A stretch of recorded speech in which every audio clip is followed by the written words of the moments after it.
जगन्नाथ मु दीपक आपन को स्वागत करुच्ची आ गोटे नुआ वीडियो को मुझे आसी सातकोशिया जंगल भितर एक छोटिया गाँ तरंडा प्राकृतिक सौंदर्य भरा गोटे छोट गाँ तरंडा आसतु आज से आपण मानू नहीं जाऊँगी।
एही गाँव रे नेटवर्क मध्य नाही किंतु एठार लोक माने खूब सादा सीधा और सरल स्वभावर।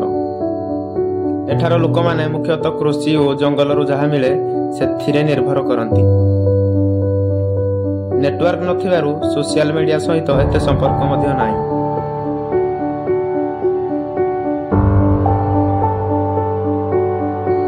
सातकोशिया जंगल मझिरे छोट गाँ नेटवर्क सुविधा नाही सहर सुविधा नाही किंतु हृदय प्रकृतिर सौंदर्यपूर्ण। आपण माने जदि केबे एठाकु आसंती निश्चय एक अनन्य अनुभव करिवे।